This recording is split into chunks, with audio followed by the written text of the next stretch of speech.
Hello YouTube and welcome to yet another video where I'm gonna play some chess.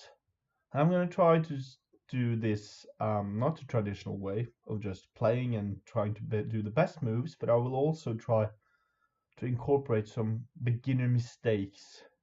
So this series takes on the beginner mistakes that I see that many beginners do, and in this video I will try to play some games where my pawn structure will be really bad. What I mean by bad is like I want to have this pawn somewhere like this, so that these pawns are doubled on the A and H file, for instance. And also I would very much like to not having a pawn at, guarding another pawn. So let's say I play c3, both this pawn and this pawn is now protecting that.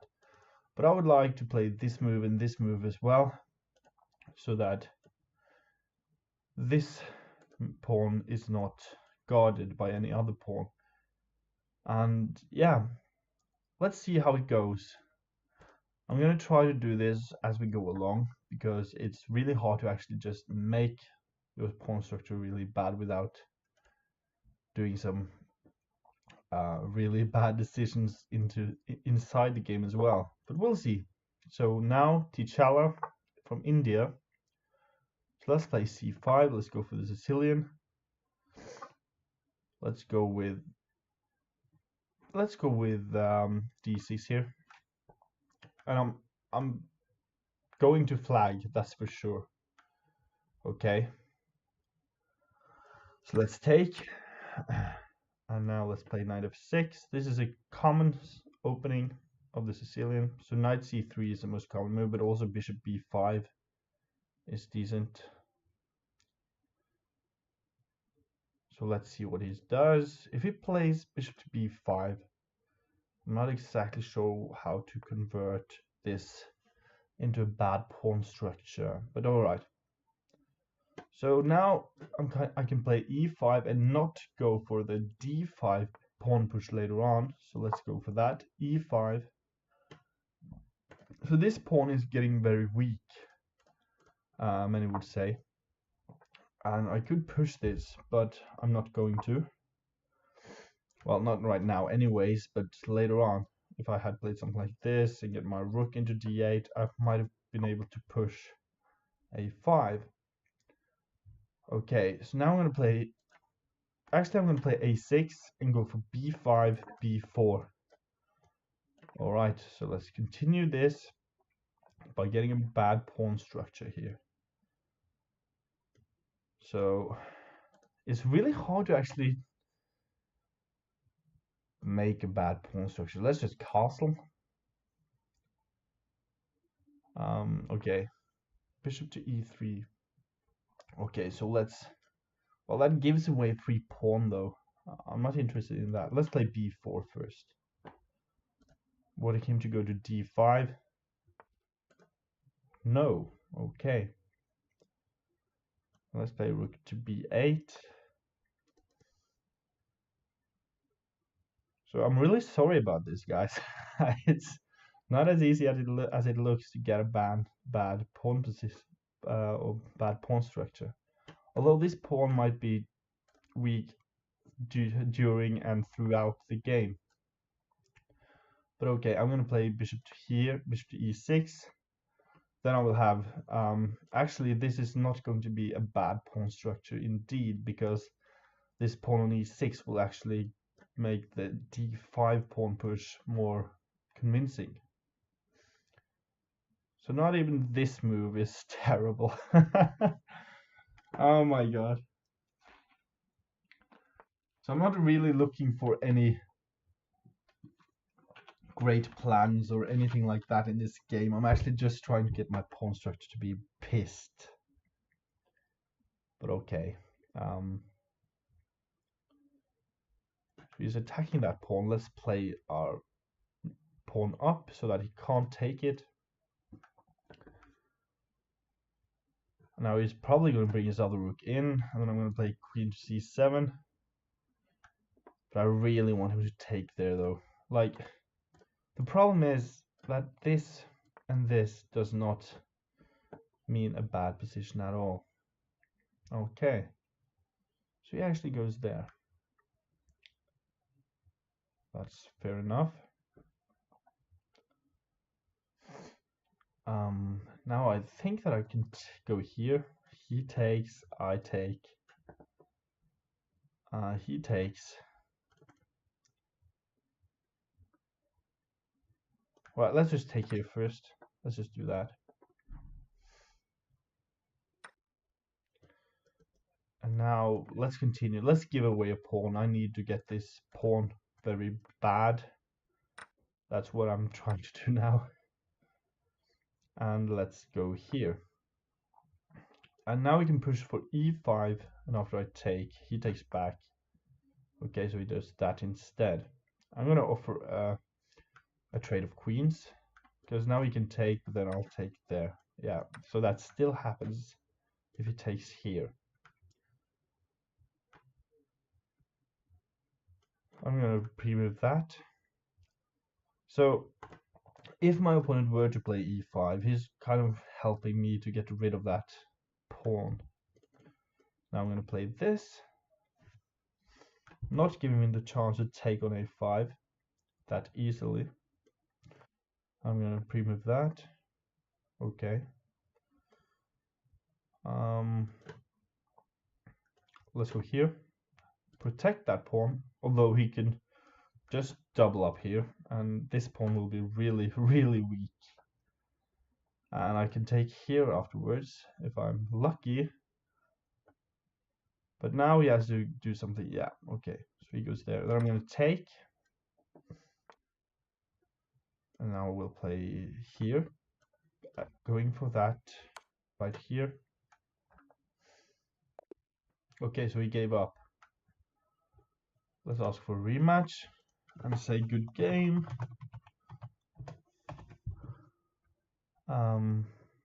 Okay, he has left the chat room. Okay, so let's go for another one then. And I will try to make a more bad pawn structure in this game. So let's go here.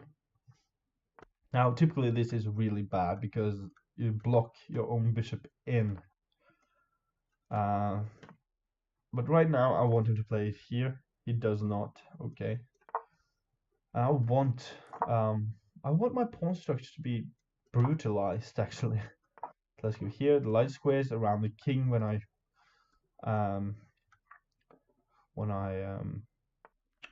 castle will be kind of terrible. At least if I give away this bishop, which I might do actually, just to prove my point here. But yeah, let's go here. And he plays e5. All right, I'm going to castle. So this pawn is not protected by anything else. Now I can play f5, f4. That means that he can play e4, and that becomes a total weakness. And also this pawn becomes a weakness because after this move, my bishop is wanting to get out. So the best way of dealing with that will probably be to play b3 and then bishop to b2. And he doesn't even play e4. Oh my god. Okay, I'm going to take. Then this is going to be very isolated. Okay, I'm going to play here. So these pawns will be very, very weak. I'm going to take. But apparently they are not going to be weak because my opponent is allowing so much.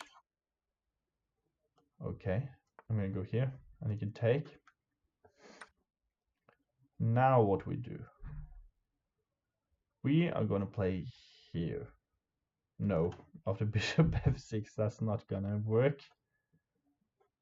So let's go with rook a c1, protecting that knight and also defending from a bishop coming to f6, going all the way here.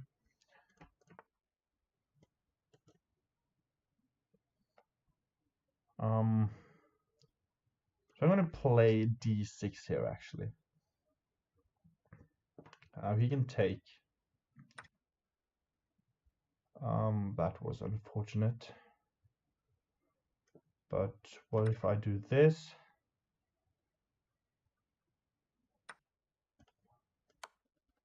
Yeah, no, I don't have anything.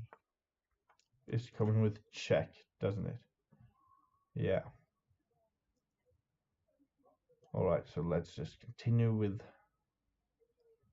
our bad pieces, shall we? Our 2 pawns. So I'm a rook down. I gave away a rook or this knight, but yeah, it's so hard to try to have a bad position. So let's go here. Yep. So now we can take. And I take, and if he takes on f1, I'm going to take back with the queen. So I'm still threatening mate on f8. Yes, okay. That was kind of weird from him. Now I know he can take there, and I can't take back. Yes, I can. Oh my god. The rook is still covered. Okay. So actually right now I have a better pawn structure than he does.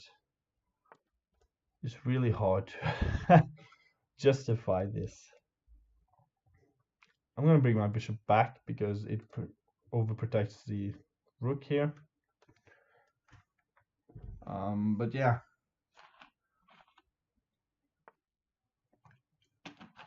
Queen a5 looks like a decent move, trying to get rid of that pawn. But what if I just go ahead and do this? And he also aims to play something like that. But I think I can simply do this anyways, can't I? Let's do this. And after knight here, I'm going to go with e7. So not only are you going to see bad pawn moves, but also strong pawn moves and structures.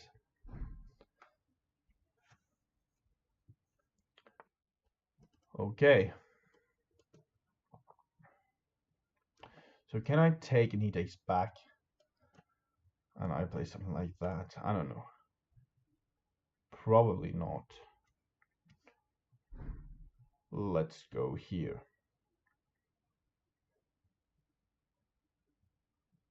Yes, let's go here. And now he's going to take, and I'm going to take here. If that so happens. And he's going to take here with check. I'm going to take back, and he's going to check there, and I'm going to go here.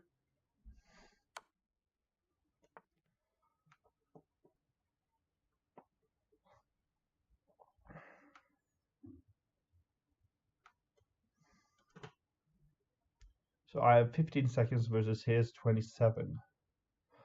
That might be a problem. Let's go here. Maybe here.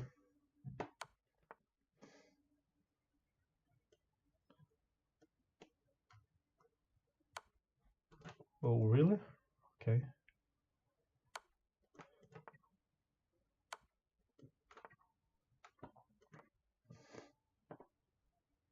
Now he's probably going to go for g5. Maybe at least. He's not. Alright, then I'm going to go back here. And he's losing on time. Okay. Let's write good game. Alright, I managed to click on new game before I even started. Okay, so let's continue. Let's play c6. Let's go here. So now I will try to make the baddest pawn position in the world. Let's go here.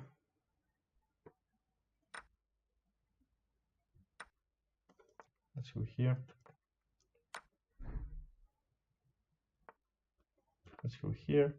So right now these pawns aren't really that bad, but still, they could have been better as well.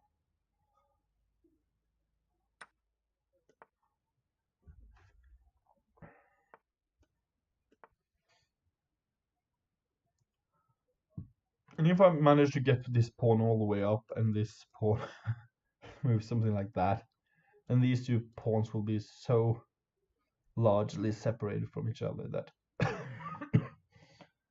it would be very hard for me to do anything. Okay. So right now I actually want to castle kingside because these pawns will prove a really big weakness in my position, since I don't have a pawn covering my king there. So I'm gonna go here. So this bishop has to do all the job. Now he's gonna go here, probably. Maybe he has to do something about that first, alright. Yeah, let's go here.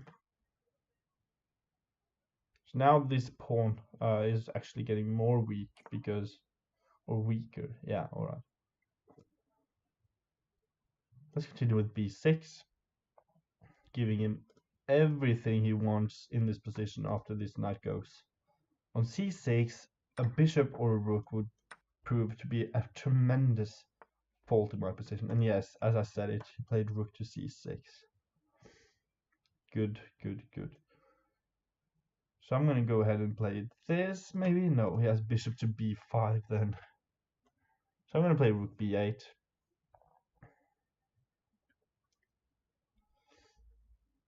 Maybe I can get away with e6 actually.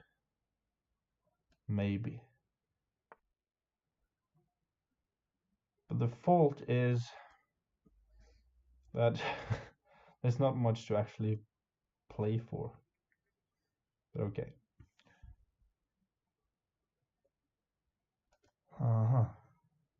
Let's go here.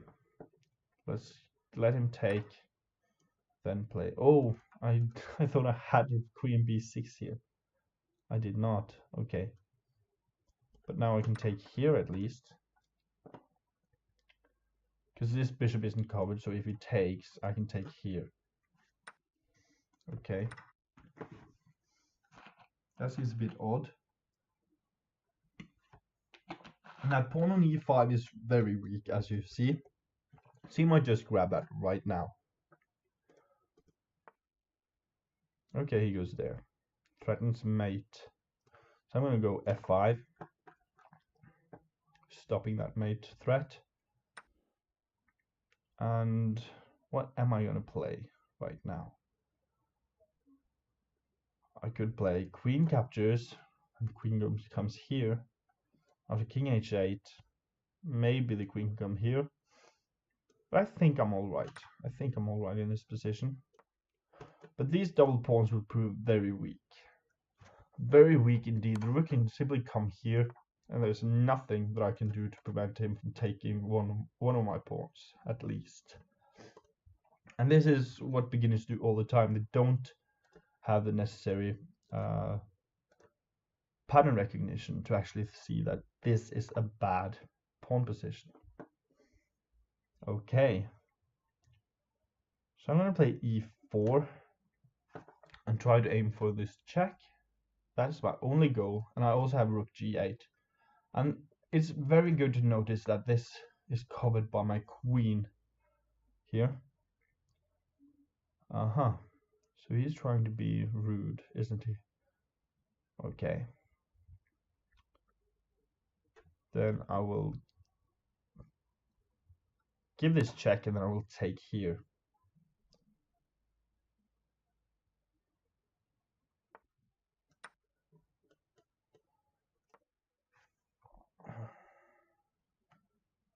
So I'm doing my best not to lose, but these two pawns are very weak, and also these two on the side of the board is not really a danger for him. At least not because he has 2 versus 1 here.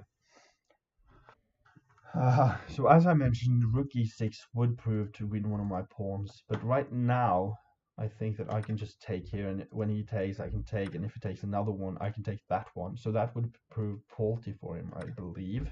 But let's see. So he captures there, probably, yes. So I'm going to capture there. And if he goes here, then I have mate, so he can't do that. So let's just continue. Okay, I won by resignation.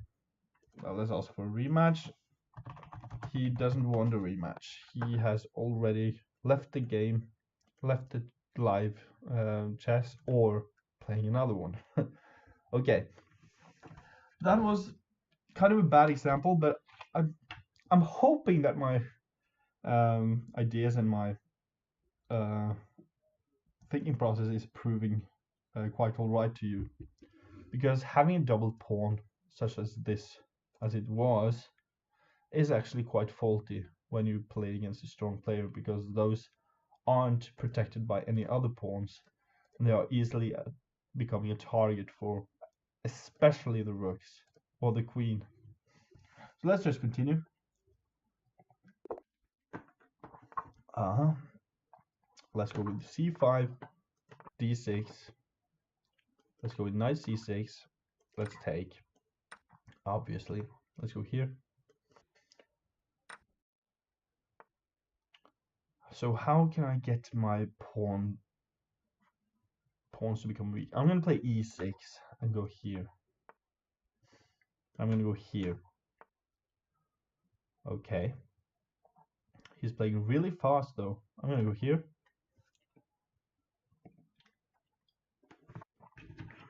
So he goes back with his bishop. I believe that might be a mistake actually. But okay, I'm gonna take. I'm gonna take here. At least if it takes with the queen. Yes. So now we can actually get some nastiness going. But I'm gonna castle kingside. Although my king is really on the edge here due to the open f file, I hope that it's gonna prove enough safety for my king, at least for now.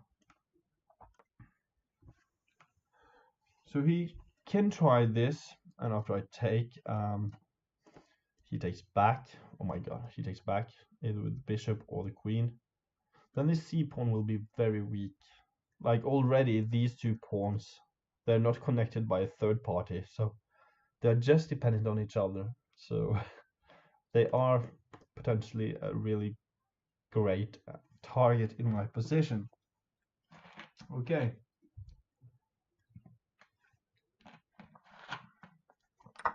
But it's hard to actually play um, a good game by doing that. Okay. So I can take here, but then he probably has some sacking ideas. And I take back and he takes. But it doesn't have mate quite yet, so I'm going to take that. I'm going to pre-move, capturing there. Okay, he does that instead. Then I'm going to go here. And now he kind of is forced to either capture the knight or the rook. I don't think that he can do much else. I mean, he can play something like queen c4. Maybe. He could possibly capture with this other rook, though. Possibly. Yeah, he does that.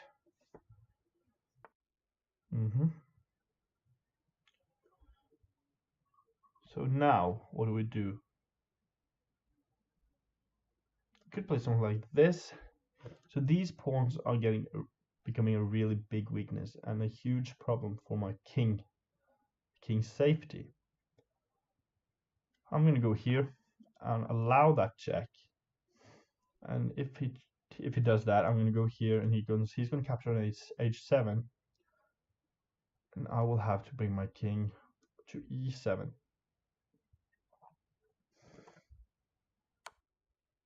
Okay, so he does that instead, just giving away that knight for the rook. I think his attack would have been more promising if he had taken there with check. But okay. So what do we do? We're going to do this, and he's probably going to check or take. But these pawns are all big weakness in my position. Yeah. Okay, so he takes there. So can I take here? That's what I want. I want that to be happening. But okay, I'm gonna go here first. Not allowing that. He is offering a draw because of his drawing ideas. I don't know. So I'm gonna have to think a little bit about that. Do I want to draw?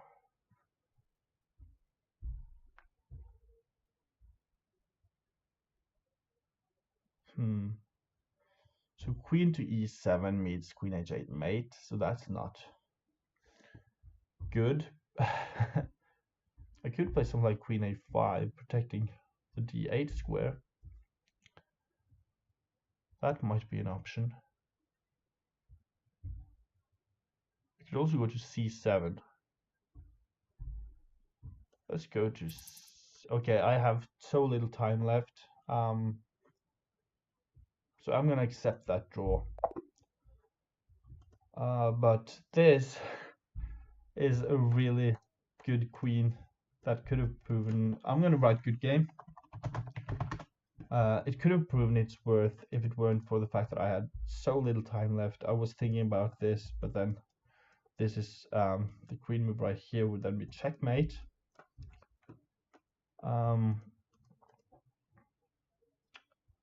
Yeah, so if this, then checkmate. But I believe queen c7 would have proven quite all right, actually. So after this check, I don't see how he's going to continue anything. Like he can run up the board with his h pawn, of course. But I do believe that after something like this, he's forced to make this move.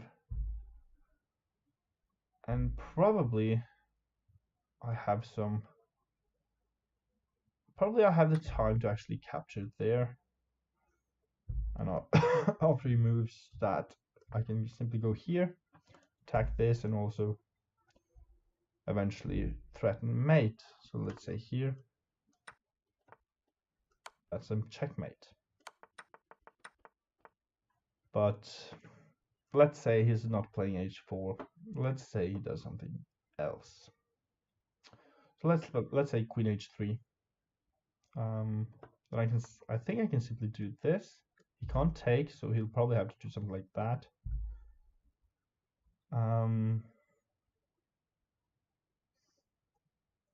then I could have done this. I mean, if I go here, he can simply take that.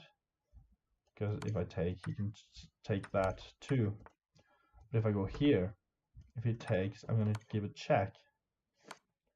And if he takes here, that too leads to checkmate. So after queen c3, he can give a check here. But it doesn't lead to anything. So let's say he now plays something like h3. Then I'm probably... Yeah, he has to play h3. So if he plays... if he plays, let's say this, then I have this check. He has to take, and I'm mating him. All right, but let's go for a couple of more games, and then we'll see how my pawn structure is going. Okay, let's go with d3, d5. All right. Let's go with b4. I actually dropped that. I'm sorry, but okay. Already you can see that this is a bad pawn structure. Although everything is tied together, it loosens up the black squares around the queen side. Okay, I'm gonna go here. Wow. I don't know what's going into those people now. I'm allowed to do so much right now. It's almost embarrassing. Okay, I'm gonna castle, and I'm gonna play a4. So weakening this b4 square. I'm gonna play c4. Now I really have a weak pawn structure here. Especially that b3 pawn. If that b3 pawn falls, everything falls. Okay, then I'm gonna go here. And if it goes here, yeah, okay. So I'm gonna simply go here, I guess. Yes, let's go here.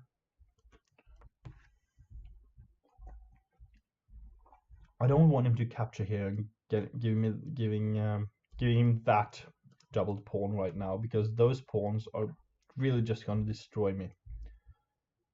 But I'm going to play h3. I'm going to do that, and I'm implying that he actually can sacrifice something here. But after these moves, yeah. So he doesn't do that. But if he had taken and I had taken back, I think that my knight from d coming to f3 after my knight went to h2 would prove valuable. So I'm going to go here, trying to get this move in, so that his bishop is really getting blocked.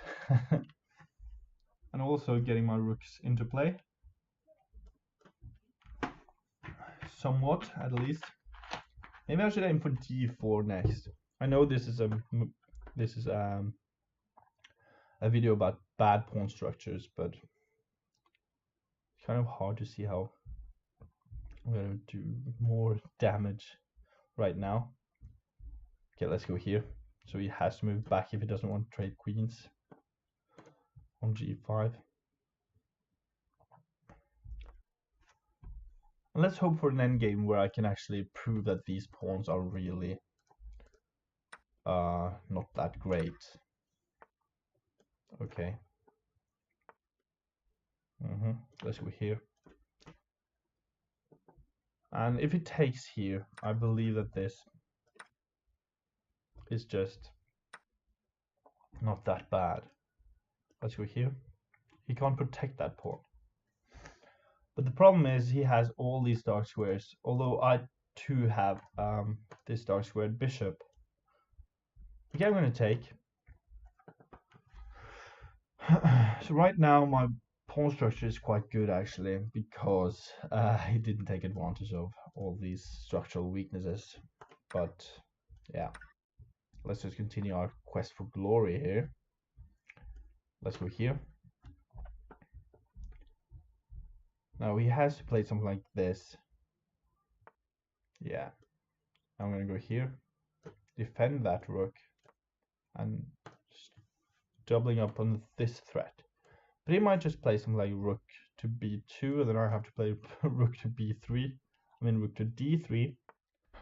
But I could also just take, and after he takes, I can give a check, and then I could take if it had done that. Alright, so now let's give a check. Now let's play g4. Again, these pawns might become a little bit weak. So let's do this again, shall we? And he might take here, but I will take and try to double up here myself, aiming for that g7 pawn. But now I'm showing that my pawns are weak. So he might give a check, and I'm going to go here. He might give another check, and then I go here, and he might give another check. I would have to go here, but alright, he doesn't do that. So I'm going to continue with my pawn grabbing.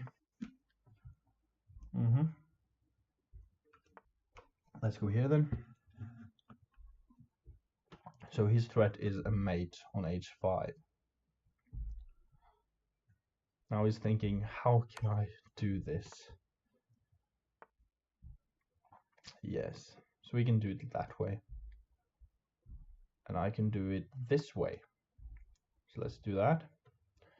So if it doesn't take, then I can take on g7 myself. So I'm forcing him to do some checks, and then he has to do something bad as well. He can't play this.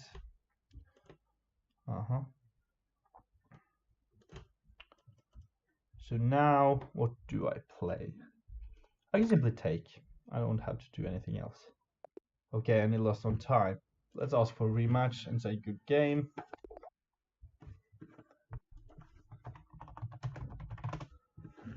e4. I'm going to play d6.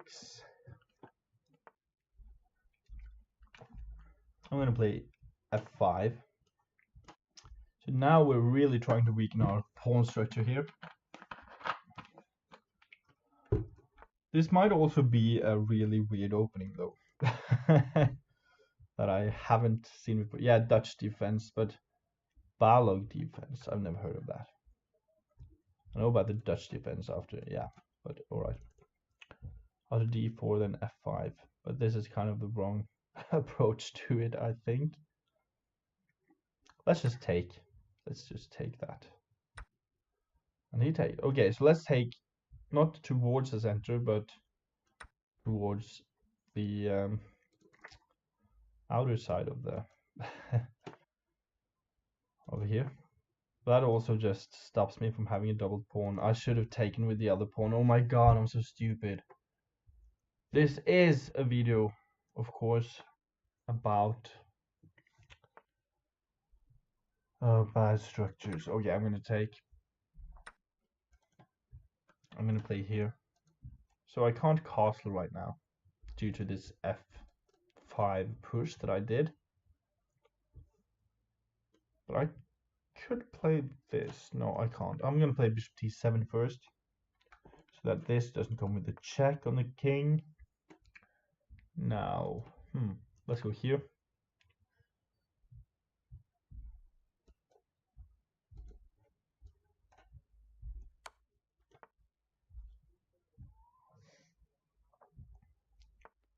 This is actually kind of a cool, pawn structure. So maybe I shouldn't call this video about for bad pawn structures. Maybe I should call it just pawn structures. But it's really hard to decide whether or not a pawn structure is bad or good in a blitz game anyways, isn't it? But this is just really strong, having that pawn on h7, protecting all these pawns all the way up to the 4th rank. And now he's giving me a piece, isn't he? I go here. That looks to me like a free piece. So after f4, he can play bishop to e6, but I still can just take here. He takes, I take. Yeah, let's do it. I don't see how he's going to cope with that. Well, let's take.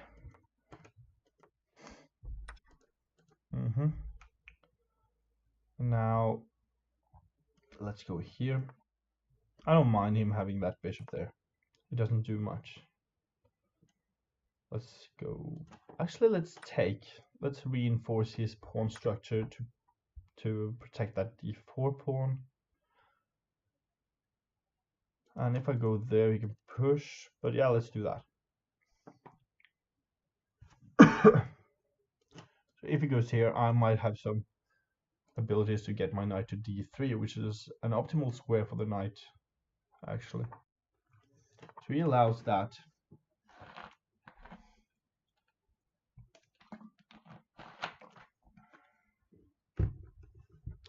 So my plans of getting bad pawn structures is really not gaining anything.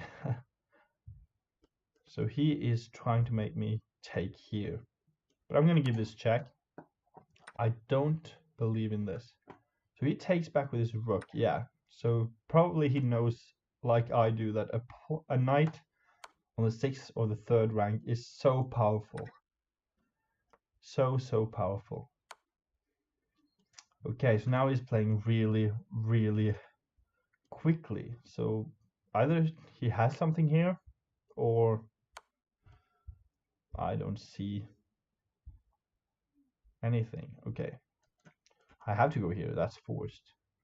After rook e7, I can probably play queen to b5.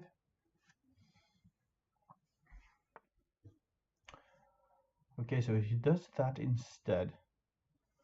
I think I can just play here, attack that, so he might play c4. Yep, c4. It was in the air, wasn't it? I'm going to play c6, getting some space here for my king later. Okay, I'm going to take that. Let's go here.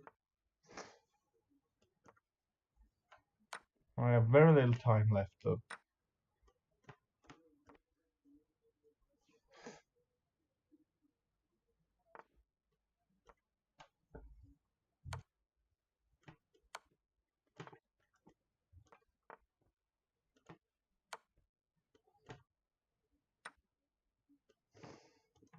Let's go here.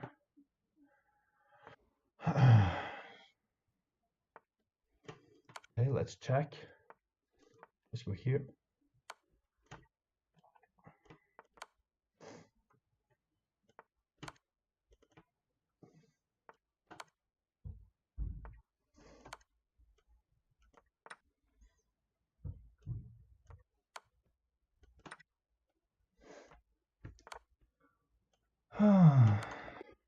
Okay, checkmate.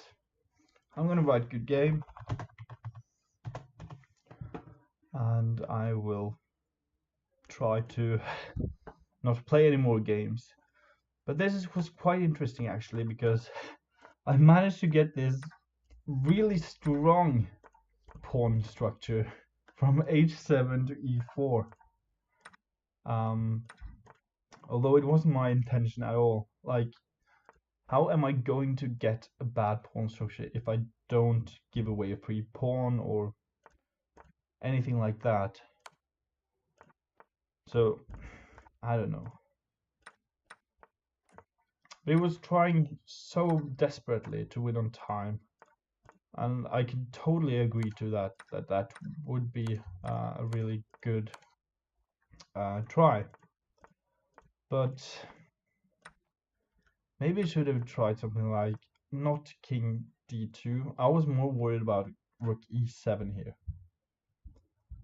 And his pawns are actually, they look kind of funny because they are weak, but these double pawns at least. But this pawn proves so powerful when this comes here and we trade on f5, then this becomes a really great pawn chain.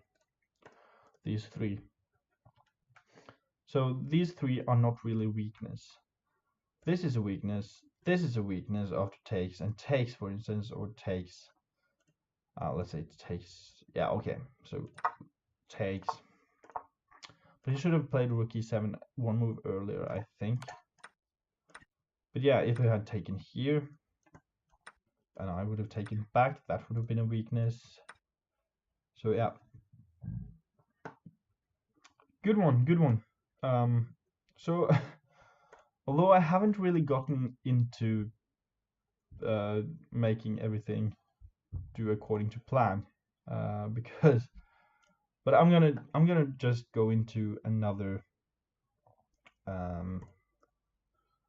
game mode here, and let's just step right up here. All right, so that's not it.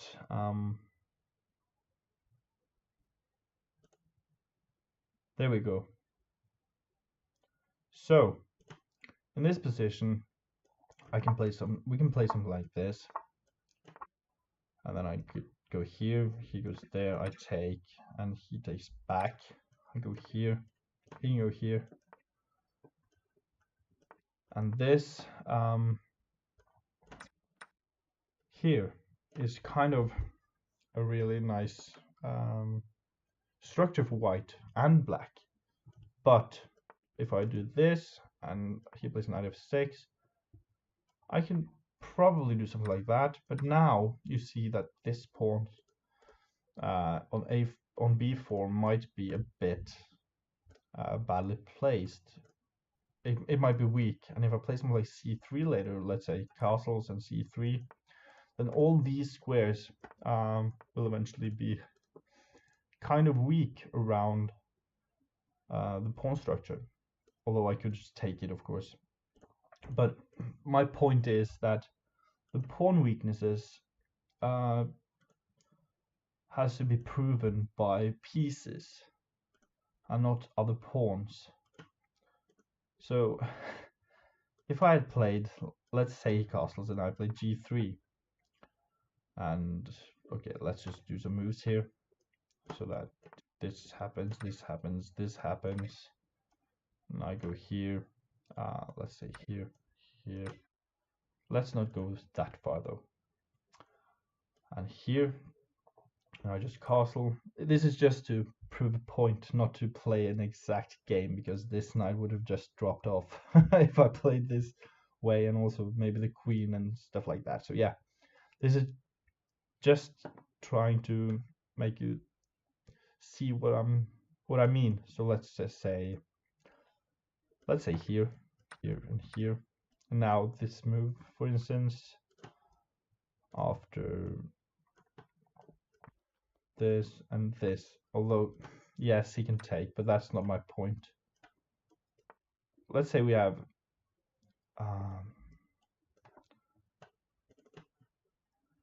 oh my god. So let's say we have something of a position like this. Something like this at least.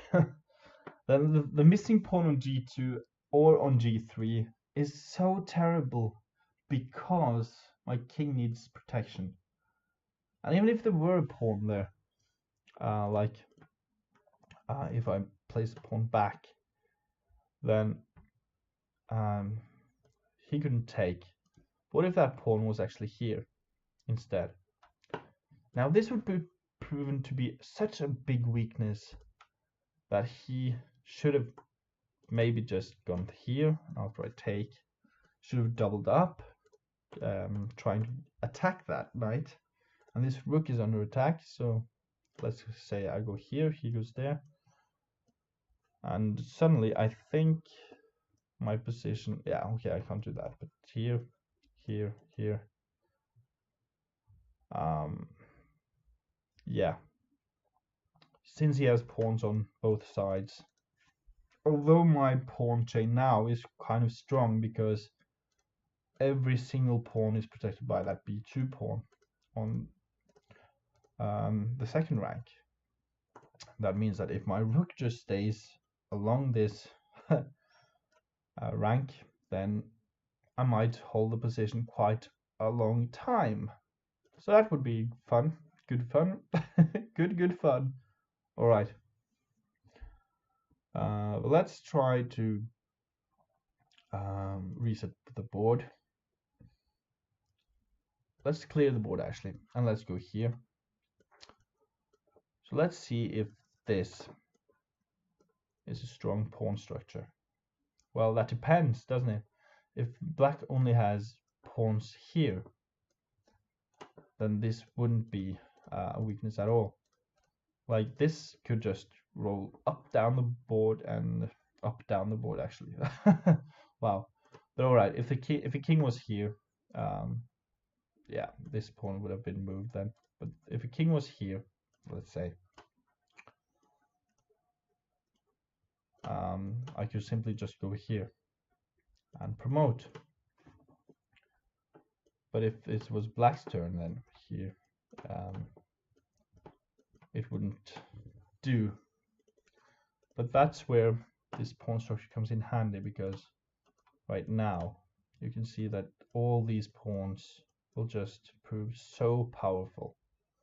Let's say he goes here now, and we can give a check because he can't take it. And in the end game, that's really what it is. And now we can give another check, and he takes. Then we give another check, and he goes there, and then we can't give another check, can we? So now it's proven to be faulty, because although we can't take that one or that one, the king can just stay on c6, while these pawns, which are not on only the B and C file or only on G and F file, but on all these 4 different files, they will prove so much more powerful against my king, because they are separated. So this will just win at the spot. Yeah. Let's go here. Now we can simply go here. If it goes there, then simply queening, and if I go here, then simply g3. Anything wins here actually. But yeah. So my point is that the more pawns you have stashed together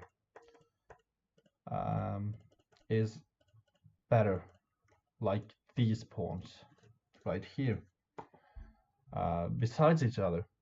But if they are stacked on top of each other like this, they might prove very, very faulty. So I'm going to go ahead and give one more position before we go. So let's say we have something like this and this. And let's say I have this and he has this. So one problem in this position is that I don't have a piece that can attack that pawn.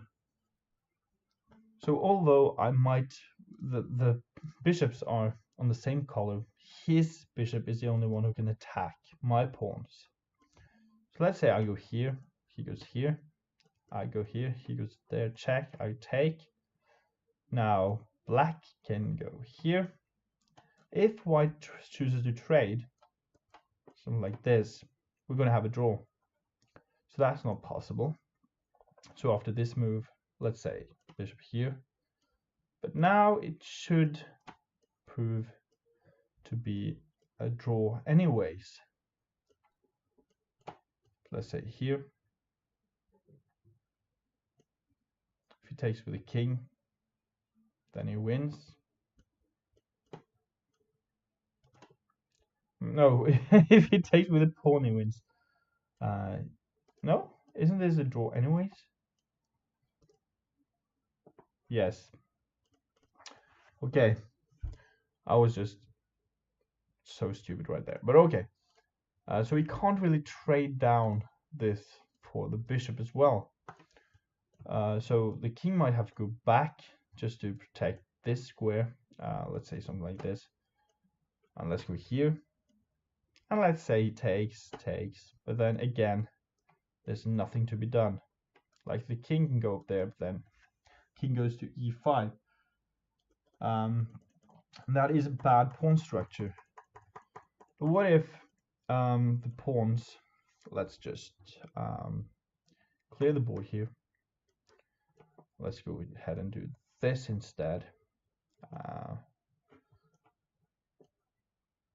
And have this right here.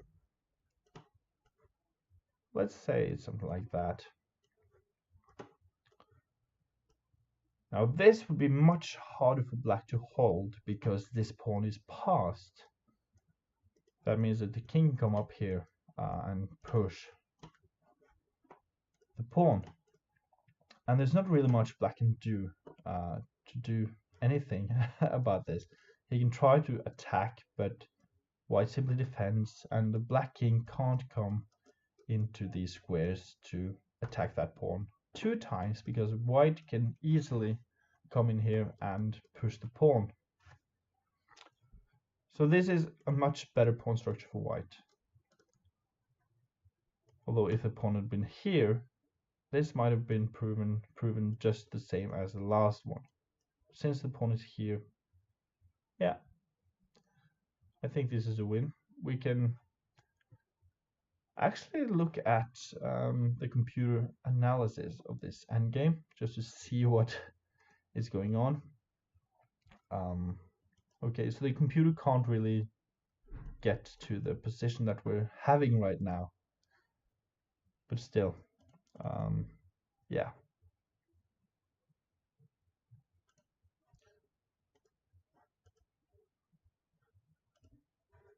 There we go. Okay, so now I think we got a position here.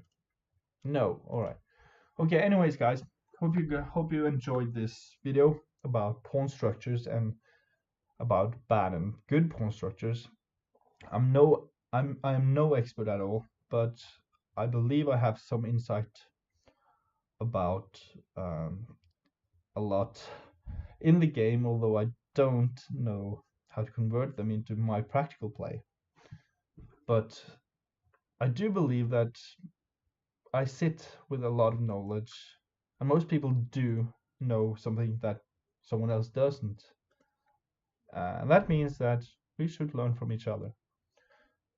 So if you're not aware of doubled pawns, then you should be aware of them from now on. These pawns are bad, and these pawns are good. These can't protect each other, these two can. That's basically what I'm trying to say with this video.